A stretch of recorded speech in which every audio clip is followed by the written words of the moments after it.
Hello दोस्तों, आप सभी का आरवी क्लासेस में स्वागत है। दोस्तों आज हम जो है एक ऐसे क्लास 10th यूपी बोर्ड के हिंदी के एकदम सटीक एकदम सही से एनालिसिस करके बताएंगे कि पेपर हमारा कैसा था कैसा नहीं था। दूसरा, सभी की आंसर की मतलब जितने भी हमारे एमसीक्यू क्वेश्चन हैं 20 एमसीक्यू क्वेश्चन जो होते हैं उन सभी की एग्जैक्ट एकदम सबसे सटीक आंसर देने की हम कोशिश करेंगे। सो दोस्तों आते हैं, चलते हैं हम अपने चैप्टर पे। तो हमारा चैप्टर खंड आ, जिसमें बहुविकल्पीय प्रश्न दिए गए हैं। तो दोस्तों इसमें पहला जो लिखा हुआ उसमें देखेंगे आप लोग। तो पहला लिखा है वैदेही वनवास के रचनाकार हैं। तो वैदेही वनवास के रचनाकार हैं तो वो हमारे क्या हैं, अयोध्या सिंह उपाध्याय, जिसे हम हरिऔध के नाम से जानते हैं।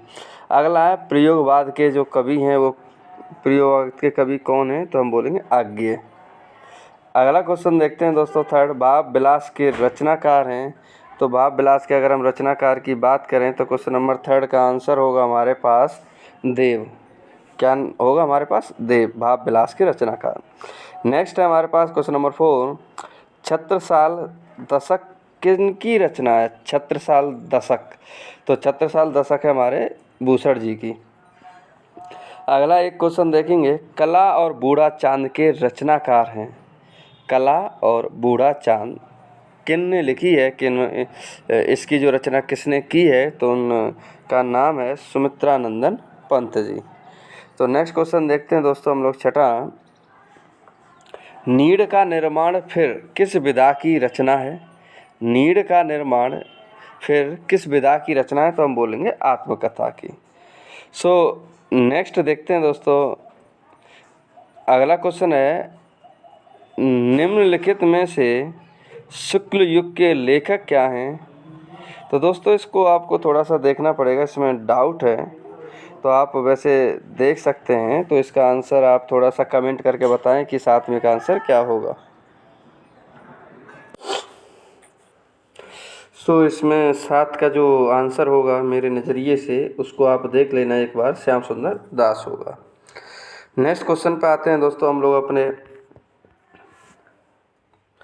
8th क्वेश्चन है हमारे पास, निम्नलिखित में से कौन सा कथन सही है?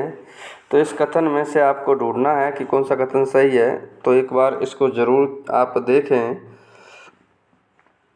नेक्स्ट क्वेश्चन नंबर 9 देखते हैं हम लोग। तो 9 का जो आंसर है उसे देख लेते हैं, परीक्षा गुरु किस विधा की रचना है? तो इसका आंसर होगा हमारे पास उपन्यास। नेक्स्ट क्वेश्चन देखते हैं दोस्तों, बाणभट्ट की आत्मकथा के रचनाकार हैं। तो जो बाणभट्ट है की आत्मकथा किन्होंने लिखी है, तो उनका नाम है हजारी प्रसाद द्विवेदी। अब अगला क्वेश्चन है, रस के कितने अंग होते हैं? तो हम बोलेंगे रस के 4 अंग होते हैं। नेक्स्ट क्वेश्चन देखते हैं हम लोग, पायो जी मैंने तो राम रतन धन पायो, पंक्ति में कौन सा अलंकार है? अलंकार तो हम नाम बोलेंगे इसका रूपक अलंकार होगा हमारे पास। अगर हम बोले सोरठा के पहले चरण में कितनी मात्राएं होती हैं, तो इसका जो अगर हम आंसर देना चाहें तो इसका आंसर होगा हमारे पास 11। नेक्स्ट क्वेश्चन देखते हैं दोस्तों हम लोग, निर्दय शब्द में प्रयुक्त उपसर्ग है।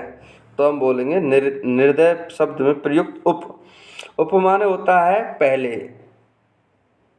प्रत्यय माने होता है बाद में।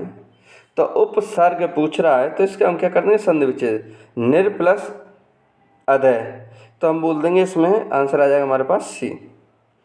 नील गाय, नील गाय, नील गाय में कौन सा समास है? तो इसमें आएगा 15 का ए। आगे पूछा है कि खेत का तत्सम रूप है। खेत का तत्सम रूप है तो हम बोलेंगे क्षेत्र। क्वेश्चन नंबर 17, युष्मद शब्द का पंचमी विभक्ति बहुवचन का रूप होगा। तो इसमें बहुवचन पंचमी विभक्ति का रूप जो है आप देख सकते हैं, या आप जो है इसका जवाब कमेंट करके आप देख सकते हैं हमें। सो नेक्स्ट क्वेश्चन देखेंगे, भाववाच्य में किसकी प्रधानता होती है? तो भाववाच्य में किसकी प्रधानता होती है? तो इनमें से कोई भी ऑप्शन सही नहीं है। नेक्स्ट क्वेश्चन देखते हैं 19,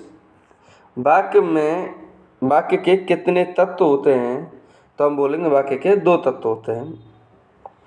क्वेश्चन नंबर 20, अभिकारी पद को अन्य किस नाम से जाना जाता है?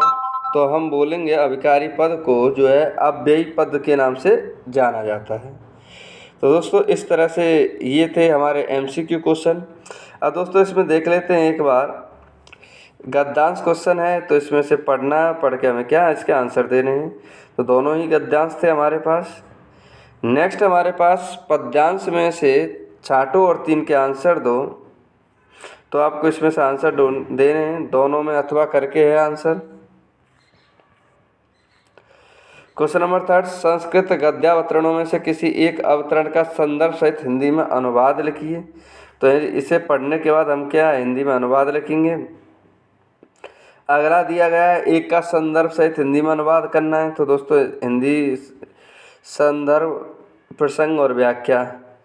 अगला है, अपने पठित खंड काव्य के आधार पर दिए गए प्रश्नों में से किसी एक का उत्तर देना है आपको।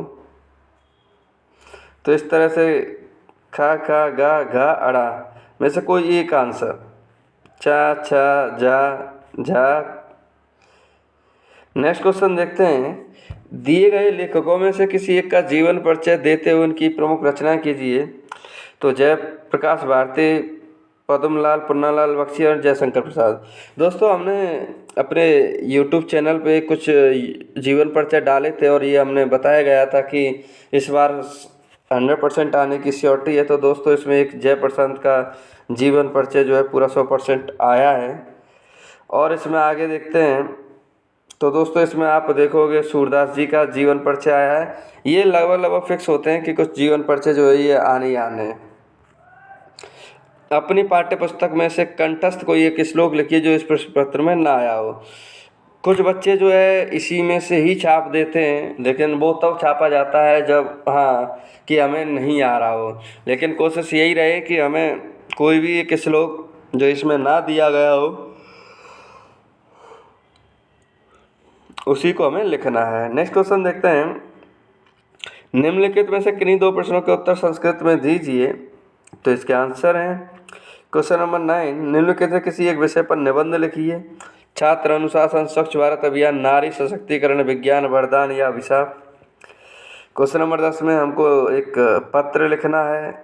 तो इस तरह से दोस्तों आपका जो है ये चैप्टर, ये जो सिलेबस, दोस्तों पेपर तो कहना था, पेपर के बजाय हम सिलेबस और चैप्टर देख रहे हैं। तो दोस्तों इस तरह से हमारा जो ये पेपर हुआ था हिंदी का, तो इसकी सटीक आंसर की कोशिश की है देने की। अगर फिर भी कोई कमेंट आता है कि करेक्शन होना है तो दोस्तों ज़रूर बताइएगा कमेंट करके। थैंक यू दोस्तों।